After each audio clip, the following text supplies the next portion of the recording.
Chapter second, magnetism.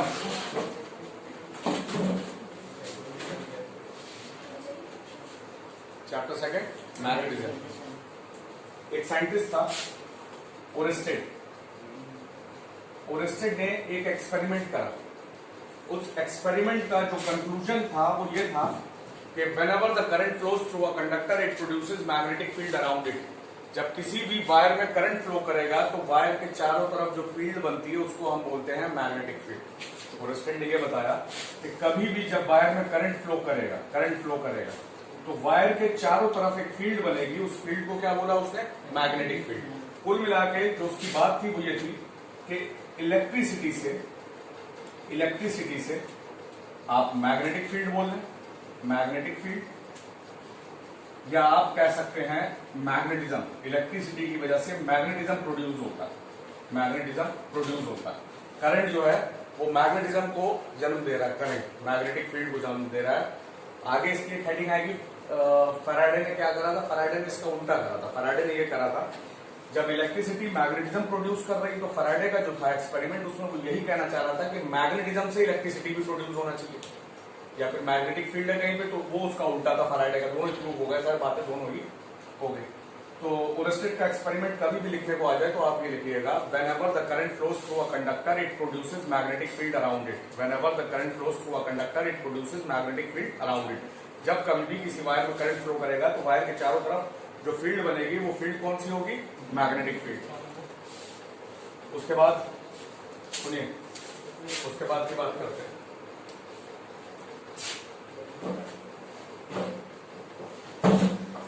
ये magnetic field क्या होता है? Term magnetic field. Magnetic field के बारे में देखिए। मैग्नेट होती है, मैग्नेट में दो पोल्स होते हैं, एक नॉर्थ पोल हो गया, एक क्या हो गया आपका? South pole. मैग्नेट के चारों तरफ वो जगह या वो स्पेस जहां पर मैग्नेट का इन्फ्लुएंस है, इन्फ्लुएंस वर्ड इसलिए यूज करा है। अब ये एक मैग्नेट है, जैसे ये नॉर्थ पोल हो गया, ये आपका हो गया साउथ पोल। मैंने आयरन का पीस यहां पे रखा, ये अट्रैक्ट कर लेगी। मैंने यहां पे रखा, ये अट्रैक्ट कर लेगी। मैंने यहां पे रखा, ये अट्रैक्ट कर लेगी। मैंने आयरन का पीस यहां पे रख दिया, नहीं अट्रैक्ट करेगी।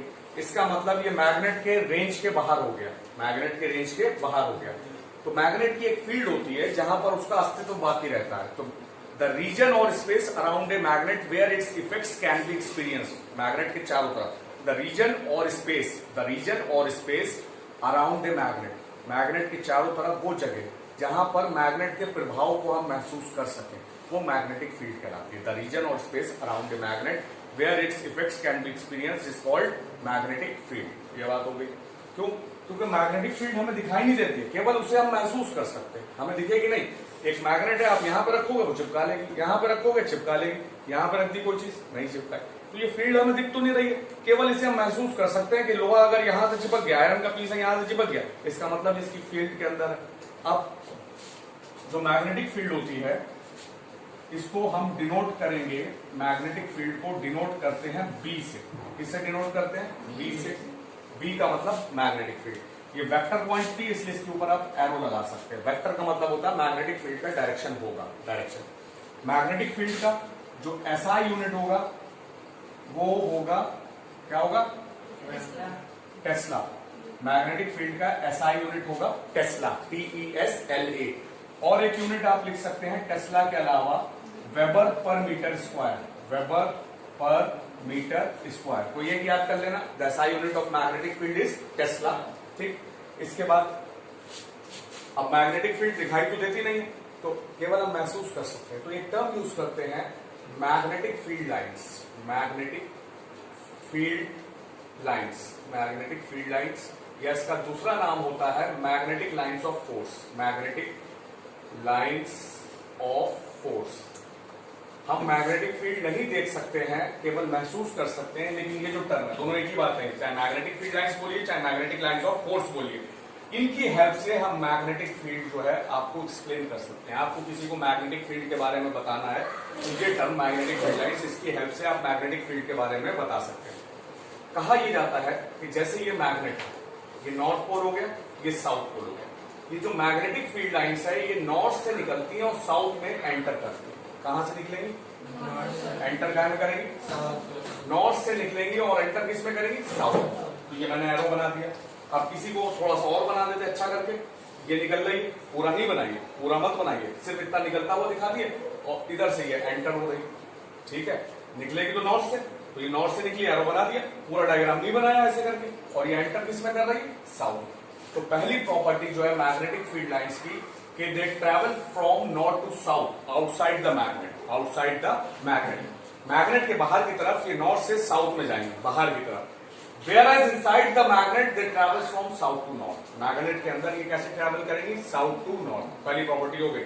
पहली प्रॉपर्टी मैग्नेटिक फील्ड लाइंस की हो गई, they travels from they starts from the north pole and ends at the south pole outside the magnet, whereas inside the magnet they travel from south to north। पहली property. दूसरी बात, they never intersect each other। intersect का मतलब होता है cross, ये कभी cut नहीं करेंगे एक दूसरे को, इसका मतलब ये आपस में कैसी होती है? पैरेलल होती है, ठीक है। जैसे ये फील्ड लाइंस है, ये कभी ऐसा नहीं होगा ये निकलेगी यहां से तो ये ऐसे जाएगी, ऐसा नहीं होगा कि फील्ड लाइन निकली और कट कर दी, एक दूसरे को कट नहीं करेंगे, कभी भी एक दूसरे को कट नहीं करती। They never cut each other. अब रीजन क्या है क्यों नहीं कट करती? अगर ये एक दूसरे को कट करेंगी तो मैग्नेटिक फील्ड लाइंस के दो डायरेक्शन होंगे जो कि पॉसिबल नहीं। क्यों? क्योंकि एक तो ये वाला जो कट कर रही है डायरेक्शन देगी और जिसको कट कर रही है एक ये डायरेक्शन देगा, लेकिन डायरेक्शन केवल एक ही होता है, नॉर्थ टू साउथ। तो दूसरी प्रॉपर्टी ये रहेगी, they never intersect each other because if they intersect then the magnetic field lines have two directions which is impossible. Clear? तीसरा point, they are closer at the poles. ये देखिए poles पर, इसको मैं मिटा देता हूं जो प्रॉपर्टी नहीं थी, ये पोल्स पर करीब करीब होती है। देखिए यहां पर ये पास पास पैरेलल होंगी, लेकिन पोल्स पर क्या होंगी? करीब करीब। They are closer at the poles. इसका मतलब ये हुआ जो मैग्नेट सबसे ज्यादा ताकतवर होती है वो उसके पोल्स पे, इसकी सबसे ज्यादा स्ट्रेंथ जो मैग्नेट की होती है वो पोल्स पे होती है। क्यों? पोल्स पर मैग्नेटिक फील्ड लाइंस क्या होती है? पास पास होती है। अगर यहां से मैं एक आयरन की नीडल ले लूं और छोड़ दूं, वो खट से आके पोल्स पे चिपक जाएंगे। आप 100 नीडल ले लीजिए, 100 नीडल को 100 नीडल ले लो, ठीक है, ऐसे रख लो हाथ में और एक मैग्नेट रख दो जाके, तो ज्यादातर जो पोर्शन होगा वो पोल्स पे आके चिपकेगा, दोनों कोनों पे चिपकेगा। सबसे ज्यादा जो कीले चिपकेंगी, नीडल्स होंगी, ठीक है, या आयरन नेल हो गई, सबसे ज्यादा देखना, सबसे ज्यादा जो होंगी वो कोनों पे होंगी, बीच में भी होंगी लेकिन कोनों पे मैक्सिमम होगी। मैक्सिमम क्यों होगी? कि मैग्नेट सबसे ज्यादा पावरफुल जो होती है वो पोल्स पे होती है। तो यही प्रॉपर्टी है कि the magnet is strongest at the poles. Reason ये रहेगा the magnetic field lines are closer at the poles. पहली प्रॉपर्टी थी they travels from north to south outside the magnet, where as inside the magnet they travel from south to north. दूसरी property थी they never intersect each other because if they intersect then the magnetic field lines have two directions which is impossible। और तीसरी property ये थी कि they are closer at the poles, that's why magnet is strongest at the poles। Magnet सबसे ज्यादा ताकतवर होगी poles पे। अगला टॉपिक,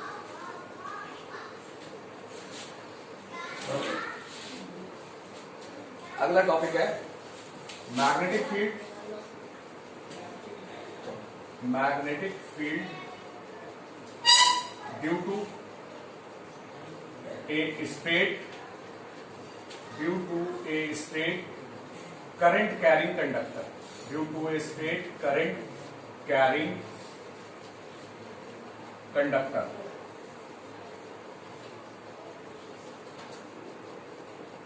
अब अगर किसी स्ट्रेट वायर में करंट फ्लो कर रहा है तो मैग्नेटिक फील्ड कैसी बनेगी? ठीक है, चाकोर में बनेगी, ट्रायंगल में बनेगी, सर्कल में बनेगी, ये पढ़ना इस टॉपिक में। दूसरी बात, जो मैग्नेटिक फील्ड बनेगी वो किन फैक्टर्स पे डिपेंड करेगी? मतलब फैक्टर्स में कब स्ट्रॉन्ग होगी, बहुत ताकतवर मैग्नेटिक फील्ड बनेगी, और कब क्या होगी? वीक होगी। तो जैसे मैं डायग्राम बना रहा हूं, एक ये वायर है, यहाँ पे बैटरी लगा दी, क्योंकि जब करंट फ्लो करेगा तभी मैग्नेटिक फील्ड बनेगी। ठीक है, एक डायग्राम और बना देता हूं मैं।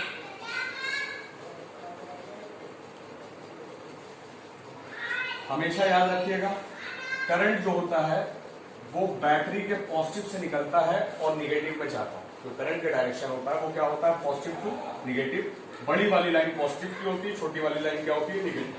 पहले डायग्राम में करंट निकला, एरो से करंट दिखा रहा, फिर करंट यहां पे आया, फिर करंट नीचे गया, फिर इधर गया, फिर इधर गया। ठीक है, दूसरे में पॉजिटिव नीचे है, तो उसका मतलब करंट नीचे से स्टार्ट करेगा, इधर आ गया, इधर गया, इधर गया, इधर गया। तो पहली बात याद रखिएगा, दोनों ही डायग्राम के लिए है ये। दोनों डायग्राम में फर्क इतना है कि करंट का डायरेक्शन, केवल डायरेक्शन का फर्क है। यहाँ पे करंट जो है वो टॉप टू बॉटम आ रहा है, टॉप टू बॉटम, ऊपर से नीचे आ रहा है। यहाँ पे जो करंट है वो बॉटम टू टॉप फ्लो कर रहा है, नीचे से ऊपर के लिए जा रहा है। तो पहली बात, ये स्ट्रेट वायर हो गया। कंडक्टर का मतलब वायर, स्ट्रेट वायर, कंडक्टर ये लिखा है कंडक्टर, कंडक्टर का मतलब वायर। हमेशा याद रखिएगा जब कभी सीधे तार में करंट फ्लो करेगा तो मैग्नेटिक फील्ड जो बनेगी वो बनेगी in the form of concentric circles, in the form of concentric circles, ऐसे बनेगी। इसमें भी ऐसे ही बनेगी, in the form of concentric circles, concentric circles की फॉर्म में। कंसेंट्रिक सर्किल क्या होता है? पहली बात, एक सेंटर से रेडियस चेंज कर करके कई सारे सर्किल बनाना। सेंटर वायर रहेगा, ठीक है, पहला सर्किल बन गया। फिर सेंटर वायर रहेगा, रेडियस चेंज कर दिए, दूसरा सर्किल बन गया। फिर सेंटर वायर रहेगा, मतलब सेंटर एक है, एक सेंटर से कई सारे सर्किल बनाना। इन सर्किल्स को क्या बोलते हैं? Concentric circles. तो पहली बात इसके लिए ये है, पहला पॉइंट आपका होगा, whenever the current flows in a straight current carrying conductor, जब कभी भी करंट किसी स्ट्रेट वायर में फ्लो करेगा, then the magnetic field form is in the form of concentric circles। जब कभी स्ट्रेट वायर में करंट फ्लो करेगा तो मैग्नेटिक फील्ड किसकी फॉर्म में होगी? Concentric circles. ये सीधा तार है, जो मैग्नेटिक फील्ड बनेगी वो ऐसे ऐसे ऐसे चारों तरफ बनती है, मैग्नेटिक फील्ड सर्किल्स की फॉर्म में होगी। लेकिन वो सर्किल्स कैसे होंगे? कंसेंट्रिक। अगली बात, दूसरी बात, ये तो पहली बात होगी कंसेंट्रिक सर्किल्स वाली। अब ये जो मैग्नेटिक फील्ड है, सर्किल का एक डायरेक्शन होता है। सर्किल जैसे घड़ी आपने देखी है, घड़ी में या तो घड़ी सीधी चलेगी, जो अगर चल रही है सीधी तो वो क्लॉकवाइज कहलाता है, उल्टी चल रही है तो वो क्या कहलाता है? Anti clockwise. तो सर्किल के डायरेक्शन हम देते हैं, एक तो क्लॉकवाइज में देते हैं, दूसरा किस में देते हैं? Anti clockwise. अगर घड़ी के अगेंस्ट में कोई मोशन हो रहा है सर्कुलर तो एंटी क्लॉकवाइज हो जाएगा। घड़ी के साथ जैसे सुई घूमती है वैसे हो रहा है तो वो क्या कहलाता है? क्लॉकवाइज। अब बात करते हैं जब करंट ऊपर से नीचे आ रहा है, ठीक है, करंट जब ऊपर से नीचे आएगा तो मैग्नेटिक फील्ड जो होगी वो होगी क्लॉकवाइज। कैसी हो जाएगी? क्लॉकवाइज। करंट जब ऊपर से नीचे आएगा तो मैग्नेटिक फील्ड कैसी बनेगी? क्लॉकवाइज। जब करंट नीचे से ऊपर जाएगा तो मैग्नेटिक फील्ड कैसी बनेगी? Anti clockwise. ये एरो जो है ये ऐसे घूमेंगे, मैंने एरो ऐसे बनाया, ठीक है, ऐसे।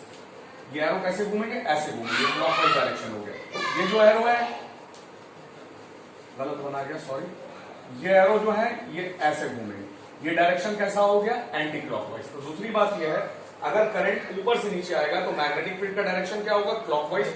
नीचे से ऊपर जाएगा तो क्या होगा? Anti clockwise. इतना क्लियर है? अगली बात, मैग्नेटिक फील्ड इस केस में किन फैक्टर्स पे डिपेंड करती है? फैक्टर्स का मतलब ये हो गया मैग्नेटिक फील्ड कब ज्यादा होगी और मैग्नेटिक फील्ड कब कम होगी। पहली बात, मैग्नेटिक फील्ड बी से डिनोट करते हैं, it is directly proportional to I. Magnetic field I के डायरेक्टली प्रोपोर्शनल होगी, मतलब एक चीज बढ़ेगी तो दूसरी भी बढ़ेगी। जितना वायर के अंदर करंट आप बढ़ाते चले जाएंगे मैग्नेटिक फील्ड उतना बढ़ता चला जाएगा, जितना वायर के अंदर करंट कम करते चले जाएंगे मैग्नेटिक फील्ड उतना कम होता चला जाएगा। तो मैग्नेटिक फील्ड पहली बात किस पर डिपेंड करेगी? करंट। जितना करंट आप बढ़ाएंगे उसकी उतनी मैग्नेटिक फील्ड होगी। थोड़ा बहुत देखा भी होगा आपने कि अगर कोई 22,000 की लाइन जा रही है, कोई वायर जा रहा है 22,000 वोल्ट का, 22,000 वोल्ट का, उसके जरा सा भी पास में पहुंचे, भले से वो आपसे इतनी दूर है, वो खींच लेगा, वो खींच लेगा इंसान को, क्योंकि इंसान के अंदर जो मैग्नेटिज्म होता है ना, कैसे होता है? आपकी बॉडी का एमआरआई होता है, एमआरआई नाम सुना होगा, थोड़ा बहुत एमआरआई होता है, मशीन होती है, उसमें आदमी जाता है, बाकायदा घूम के निकलता, तो एमआरआई होता है। एमआरआई किस बेसिस पे होता है? Magnetic resonance imaging, magnetic resonance imaging, क्योंकि हमारी बॉडी में भी मैग्नेटिज्म होता है, ठीक है।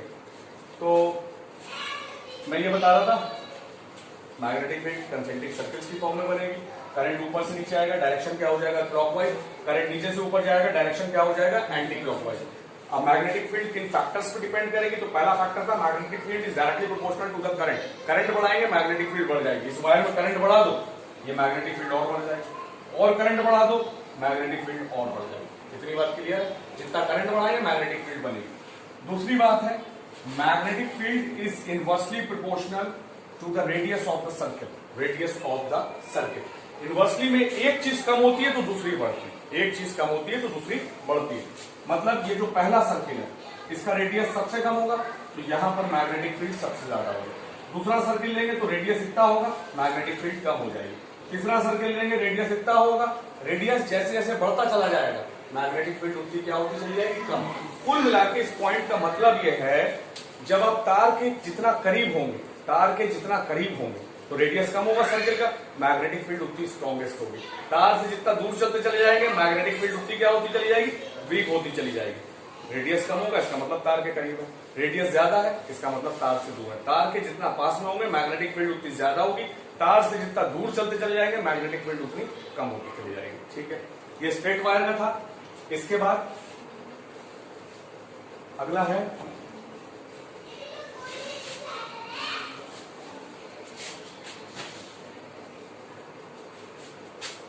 Magnetic field due to a straight current carrying conductor. अब ये थोड़ा सा बदल जाएगा, magnetic field due to a circular loop. Magnetic field due to a circular loop.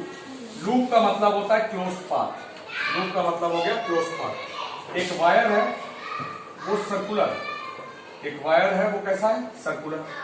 यहां पर हमने बैटरी लगा दी, तार लगाया और ये बैटरी लगा दी, तार लगाया बैटरी लगा दी। छोटा वाला नेगेटिव, बड़ा वाला पॉजिटिव। करंट किधर से फ्लो करेगा, पॉजिटिव से किधर जाएगा, ये करंट पॉजिटिव से निकला,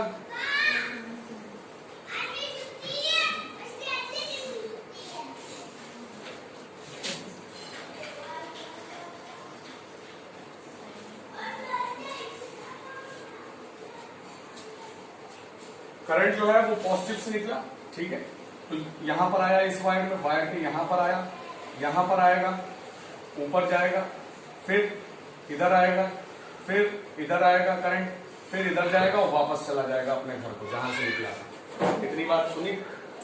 वायर कैसा है, सर्कुलर। इस केस में भी जो मैग्नेटिक फील्ड बनेगी वो बनेगी in the form of concentric circles. चाहे तार सीधा हो चाहे तार सर्कुलर हो, मैग्नेटिक फील्ड किसकी फॉर्म में बनेगी, कंसेंट्रिक सर्किल। इधर भी बनेगी और इधर भी जो बनेगी वो किसकी फॉर्म में बनेगी, कंसेंट्रिक सर्किल्स। बीच में यूनिफॉर्म रहती है, तो यूनिफॉर्म के लिए हम स्ट्रेट लाइन बना देते हैं, मतलब बराबरी से रहती है तो हम स्ट्रेट लाइन बना देते हैं। अब ये तो वही बात हो गई। अब इसमें बात है, यहाँ पे करंट कैसे जा रहा है, नीचे से ऊपर। जब करंट नीचे से ऊपर जाता है तो मैग्नेटिक फील्ड का जो डायरेक्शन होगा वो क्या हो जाता है, एंटी क्लॉकवाइज। ये देखो एरो उल्टे चलेंगे, उल्टे घूमे, यहाँ पे करंट का एरो नीचे है और ये ऊपर जा रहा है, तो मैग्नेटिक फील्ड कैसी होगी, एंटी क्लॉकवाइज। अब इसी तार में बात बदल गई, जब यहाँ पे आएंगे तो करंट ऊपर से नीचे जा रहा है, तो मैग्नेटिक फील्ड कैसी होगी, क्लॉकवाइज। देखो एरो सेम बना है लेकिन साइड की वजह से डायरेक्शन अपोजिट है। एरो सेम बने, ये वाले एरो घूमेंगे तो डायरेक्शन क्या होगा, ये वाले एरो घूमेंगे तो डायरेक्शन क्या होगा, क्लॉकवाइज। तो इसमें भी वही बात रहेगी, सर्कुलर वाले में मैग्नेटिक फील्ड जो बनेगी, पहली बात इन द फॉर्म ऑफ किसके बनेगी, कंसेंट्रिक सर्किल्स, कंसेंट्रिक सर्किल्स की फॉर्म में बनेगी। दूसरी बात, अगर करंट नीचे से ऊपर जा रहा है तो एंटी क्लॉकवाइज डायरेक्शन होगा, करंट ऊपर से नीचे की तरफ उतर रहा है तो डायरेक्शन क्या हो जाएगा, क्लॉकवाइज। फैक्टर्स, ये मैग्नेटिक फील्ड किस पे डिपेंड करेगी, ठीक है। तो पहला तो मैग्नेटिक फील्ड डिपेंड करेगी करंट पे, जो पहले पॉइंट था वही अब है, मतलब करंट बढ़ाओगे तो मैग्नेटिक फील्ड बढ़ जाएगी। दूसरी बात, मैग्नेटिक फील्ड इनवर्सली प्रोपोर्शनल होगी रेडियस ऑफ द सर्किल, मतलब पहले वाले सर्किल के पास में जो सबसे छोटा सर्किल होगा, मैग्नेटिक फील्ड जो होगी वो ज्यादा होगी। जितना दूर चलते चले जाएंगे मैग्नेटिक फील्ड कम होती चली जाएगी। इसके बाद magnetic field is directly proportional to the number of turns,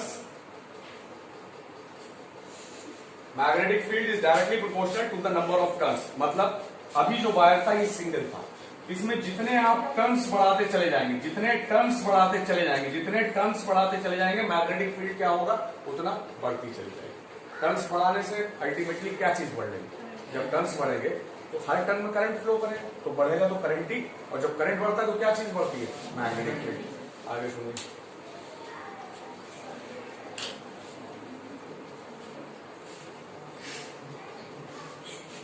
आज बोला नहीं जा रहे हो, हल्का नहीं हो रहे हो।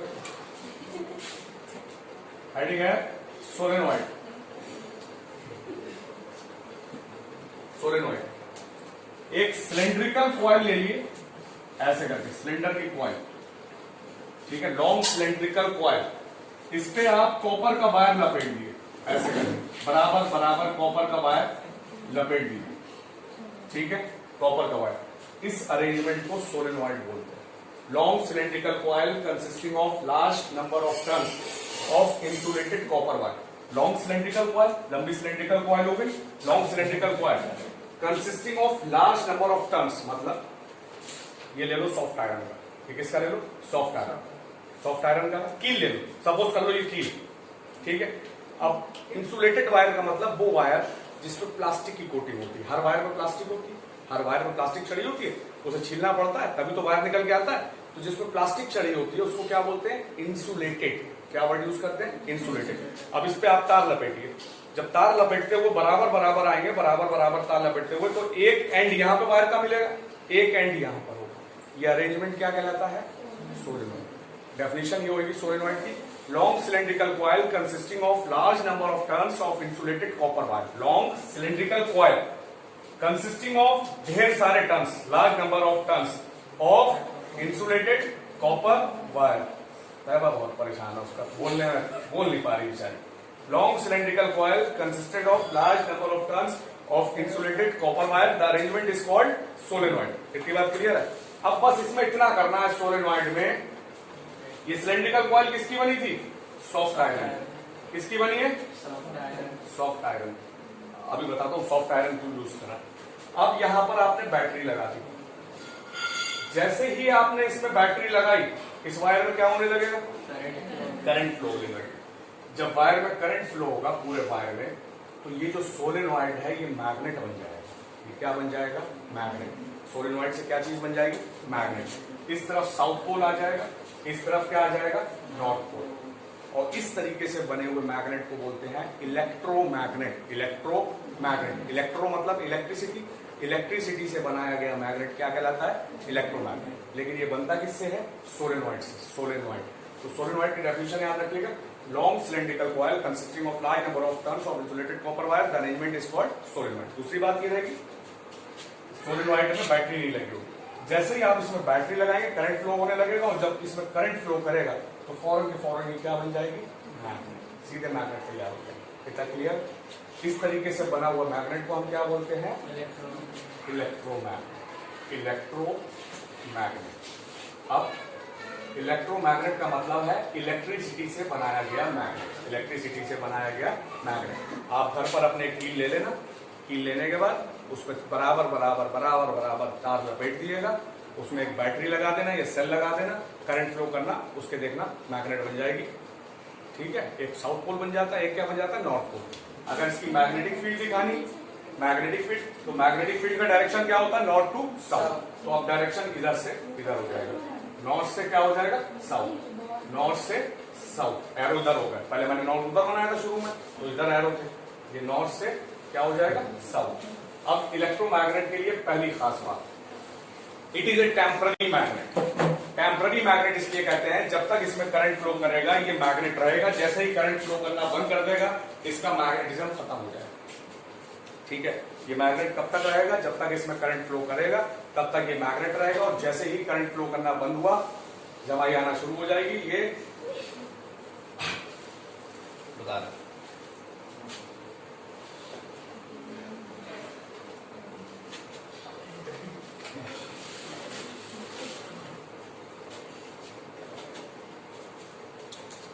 इलेक्ट्रोमैग्नेट के लिए इलेक्ट्रिसिटी से बना हुआ मैग्नेट, ये टेम्पररी मैग्नेट है, इसमें जब तक करंट फ्लो करेगा ये मैग्नेट बना रहेगा, करंट फ्लो करना बंद हो गया इसका मैग्नेटिज्म खत्म हो जाएगा। इसके पोल्स इंटरचेंज हो सकते हैं। अभी इधर साउथ है, इधर क्या है, नॉर्थ। आप बैटरी उल्टी करके लगा दो, इधर पॉजिटिव ले लो, इधर क्या ले लो, negative, north south pole change हो जाएंगे। तो हम ये कह सकते हैं, तुम जो लोग मैग्नेट यूज करते हो उसका जिधर नॉर्थ है जिंदगी भर नॉर्थ रहेगा, जिधर साउथ है साउथ रहेगा। इलेक्ट्रोमैग्नेट में पोल्स क्यों चेंज कर सकते हैं, आप करंट का डायरेक्शन बदल दिए, पोल्स चेंज हो जाएंगे। तो दूसरा पॉइंट इसका, पहला पॉइंट तो ये रहेगा, ये टेम्पररी मैग्नेट होता है। दूसरा पॉइंट इसका ये रहेगा, इसके पोल्स जो होते हैं वो आपस में बदल सकते हैं। Poles can be interchanged, poles आपस में बदल सकते हैं, करंट का डायरेक्शन बदल दिए, पोल्स बदल जाएंगे। तीसरी बात इसके बारे में खास बात ये याद रखिएगा, अगर ये जो अंदर इस्तेमाल कर रहा है, जो कोर इस्तेमाल कर रहा है, अगर ये सॉफ्ट आयरन का है तो सबसे पावरफुल मैग्नेट बनेगा। अब आयरन की जगह, आयरन की कई किस्में होती हैं, सॉफ्ट आयरन होता है, एक सिंपली आयरन होता है, एक रॉट आयरन होता है। तो अगर सॉफ्ट आयरन का है तो सबसे ज्यादा स्ट्रॉन्ग मैग्नेट बनेगी। दूसरा हम पॉइंट ये कह सकते हैं इसके लिए कि अगर ये जो कोर है आपने स्टील का यूज कर लिया, ये खास बात है, ध्यान से देखना, अगर ये कोर आपने आयरन का ना लेके किसका ले लिया, स्टील का, और करंट आपने फ्लो कराना बंद कर दिया, तो स्टील एक ऐसी चीज है ये परमानेंट मैग्नेट बन जाएगा। स्टील से आप परमानेंट मैग्नेट बना देंगे, मतलब एक बार करंट फ्लो कराया तो ये मैग्नेट बनेगा, तो ये परमानेंटली मैग्नेट रहेगा। फिर आप करंट बंद करा दें तब भी ये मैग्नेट बना रहेगा, ठीक है। अगर सॉफ्ट आयरन का कोई भी चीज दे दो तो टेम्पररी मैग्नेट बनेगा, लेकिन अगर जो अंदर इसका कोर है ये स्टील का है तो ये परमानेंट मैग्नेट बन जाएगा, करंट फ्लो करना बंद करेगा तब भी मैग्नेट रहेगा। अब इसकी जो स्ट्रेंथ है, इस मैग्नेट की ताकत, स्ट्रेंथ कैसे बढ़ाई जा सकती है, कैसे घटाई जा सकती है, तो इसके लिए पहला पॉइंट है, हो सकता है गुलाब में किसी को समझाने के लिए मोस्ट बैठना फैक्टर्स जिसपे स्ट्रेंथ डिपेंड करेगी। पहला फैक्टर वही रहेगा directly proportional to current, current बढ़ाएंगे इसकी ताकत बढ़ जाएगी, जितना करंट बढ़ाते चले जाएंगे, ठीक। दूसरी बात है magnetic field is directly proportional to the number of turns, ये जो वायर आपने लपेटा है जितने इसके टर्न्स बढ़ाते चले जाएंगे, जितने टर्न्स बढ़ाते चले जाएंगे उसका इसका मैग्नेटिज्म बढ़ता चला जाएगा। तीसरा magnetic field B depends upon the nature of core, nature of core, core का मतलब जो चीज आपने अंदर ली है इस पे डिपेंड करती है। मैंने बताया अगर सॉफ्ट आयरन का होगा तो सबसे पावरफुल मैग्नेट बनेगा, और कोई लेते हैं कॉपर ले सकते हैं आप, ठीक है, कोई और मेटल ले सकते हैं, इलेक्ट्रोमैग्नेट सब में बनेगा लेकिन स्ट्रेंथ हमेशा अलग रहेगी। अगर स्टील ले लिया तो क्या होगा, परमानेंट बनेगा। तो सवाल यह करना चाहिए था क्यों बनेगा परमानेंट स्टील,